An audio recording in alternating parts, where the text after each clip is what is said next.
Идите назад, пожалуйста, скорую пропустите. Скорую, да. Скорую, Они закроют ворота. Они ворота сейчас закроют. Скорая едет. Какие Да они ворота сейчас закроют, они только что об этом говорили. Вон они их закрывают. Что ли, что вы делаете? Снимайте, пацаны. Вы что делаете? Закрывает вообще? автоматически.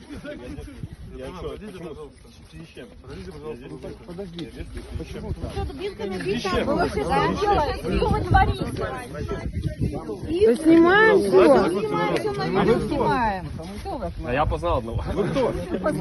Один опознанный. Валите, пожалуйста, могу адрес сказать. А почему у вас опознавательных знаков нет? Представьтесь, пожалуйста, представьтесь. А вы кто? Вы кто, ребят? Вы незаконные вооруженные формирования. Пройдите, пожалуйста. Заходите сюда, ребят. Вас здесь кормят. Не, ну мы же не под стражей. Зачем мы должны заходить за ворота? Вы о чем говорите? Вы только что нам говорили, что мы не под стражей. Ребят, пойдемте. Вот закрывают ворота. Вы не стояли бы лучше. Я понимаю, поймите даже. Я тебе реально говорю, не стоит. Поймите нас. Только беззащитных можете бить, да?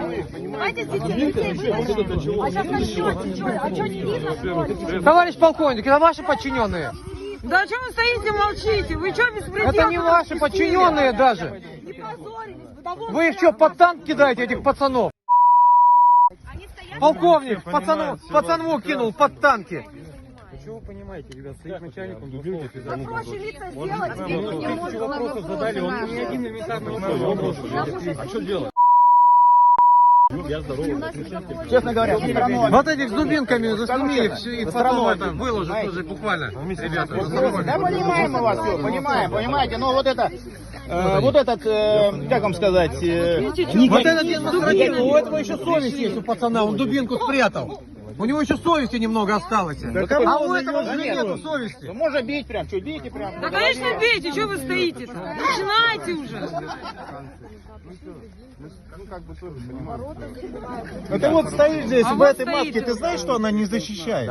Ну а что толку от Начальник того, что вот так вообще стоишь? никакого- Проходи с нами, жить Вообще будешь. действий никаких не предпринимает.